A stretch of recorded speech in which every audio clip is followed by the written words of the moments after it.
Hi everybody, this is Katie. Welcome to episode 16 of Dreamy Cloud Island. Today we are doing the final island tour. That's right, we are completely done with the Dreamy Cloud Island and we're going to take a look at everything here during a beautiful night right at dusk as the pink sets down. You can see quite a bit of the island in the distance from a little bit of this platform. This is just a tiny little cloud on the other side of resident services. The decorations at resident services are very simple. I didn't want them to detract from the cloud look.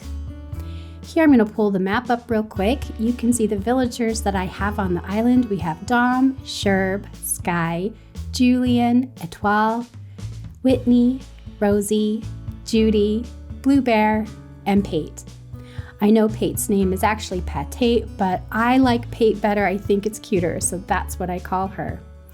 You can see I have terraformed all of this island so that we have these little cloud areas that are up on the 3rd level, and we're going to take a look at a lot of those areas today.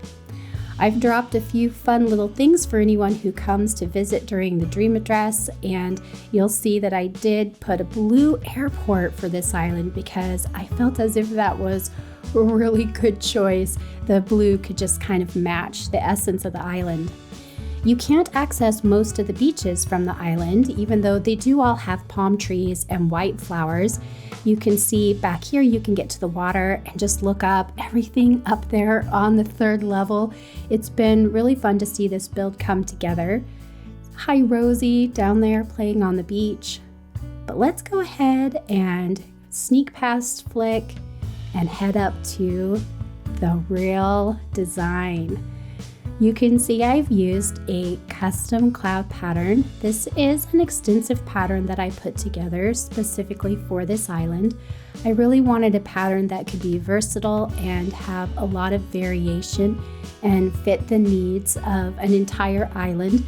It really is the only path that I've used for a great deal of space since it's what we're using across all the different areas. I've also focused on pastel colors.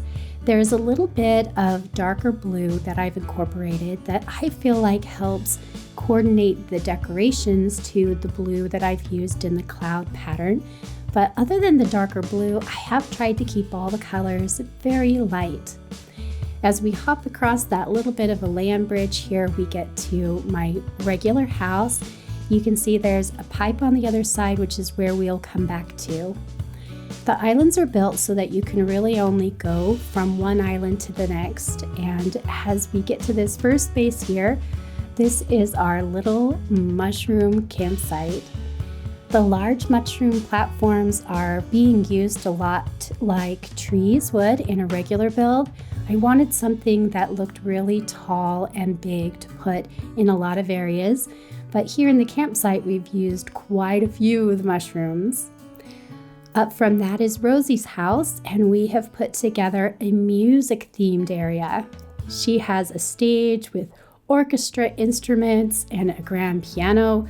I've used the wedding chairs, but a lot of other really cutesy items in this area. There are several villagers on my island who sing, and I really wanted an area that was themed so that it would pay homage to the wonderful little musicians that I have on my island. Across from Rosie's house, we have the little area for Judy's house, and this is a boutique area. Everything in here is put together to mimic a very feminine, very girly area where you would come and try on clothes and purchase jewelry and accessories. I wanted it to look very upscale and fancy, and also very girly, which is exactly what Judy reminds me of. As we jump up from Judy's house, we change theme quite a bit, and in front of Dom's house, we have a toy area. I have used the Mario blocks from the new collection we got pretty recently and have put a lot of toys up on top of those blocks, as well as a lot of toys spread throughout the area. I wanted this to really show the imagination of a child going into a toy shop. From there, we go to Julian's area, and Julian has a lot of the star items in his house, and so his space is put together to be very much like a bedtime theme or a slumber party theme. So I have lots of books, lots of star items, and the futons that have been customized so they look like sleeping bags on the floor, little kids' tent, things that look super comfy for bedtime. Across from Julian's area, we have Etoile's area, and I have put together a really pretty little pink picnic space for her. I like the way that the two blankets kind of overlap on the ground, and I've incorporated a lot of pink balloons and little cherry blossom petal piles into this area, so it has a little bit of an outdoor type of feel to it. I really love the way that this area came together. Down from Etoile's house, we have Sky and Whitney, and the two of them are on one island together, and I have created a star farm theme. I really love the Mario stars. They're really cute little eyes. They look so friendly and they shine so beautifully at nighttime, and I wanted to create the illusion that maybe the villagers were farming these pretty little stars and that they were part of the theme of the island. So they do have little signs so that you can see the star farms, and each of the areas has a star net, so they can use those nets to catch the stars, of course. Down from that is a tiny little island where I've just put a lot of really sweet little pastel elements and included the balloons from the Bunny Day stuff. This island didn't have a villager's house, so it was a really small space and pretty quick to put together. Up from that, we have Sherb and Pate's house, and for their area, I have put together a cafe. I really liked the way that the Sanrio items added so many absolutely adorable and super cute items to the game. And so I've used quite a few of those items, as well as a little bit of other things here and there mixed in so that the areas come together very cute-like. But down from the cafe is the rock garden. This is probably my favorite area of the entire island. The rock garden was easy to put together because I waited until I had all the ground covered from other times during the build, and it's just full of beautiful flowers and lights and butterflies, and it just is so much like I imagined the theme of this island to be when I had the original idea. Rock gardens can be pretty tricky to do if you try and do them early on, but if you wait until you're almost done with the build, they're not too far. So be sure to check out the video on the rock garden if you're curious about how I did that. I'm just gonna pass through the cafe real quick up to Blue Bear's house, and I used a lot of the mermaid fencing and we put a flower garden up here together. This is a really good combination of a kind of cozy, comfy core mixed in with the kid core style. And then the last area of the island is the museum. And the museum, just like the first area, doesn't have a unique theme. It's just a really good collection of all the fun, beautiful pastel kid core items that we have in the game right now. I'm going to go straight up from the museum into the pipe, and if you remember, this pipe passes all the way back through over right next to my house, which is fun that it is able to pop back out.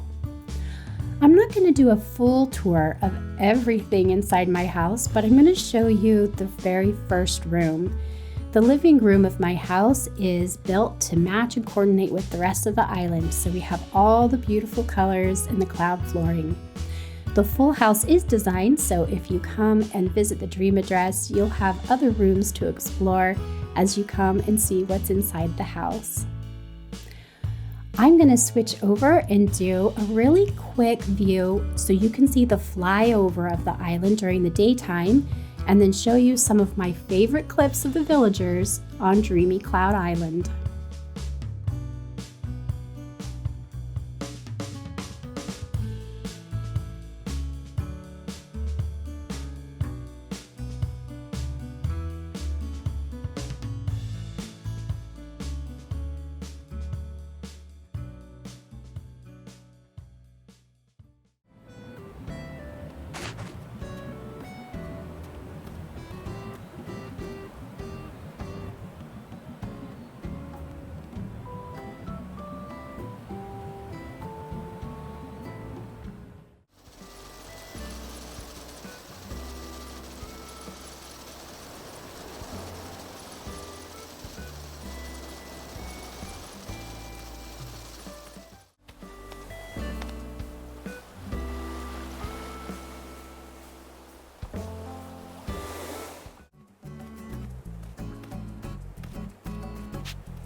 I wanted to include a quick little walkthrough of what the island looks like during the day, so here is a quick daytime tour.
I hope you guys found something useful here and that you continue creating in this game. Until next time, have the best Animal Crossing day.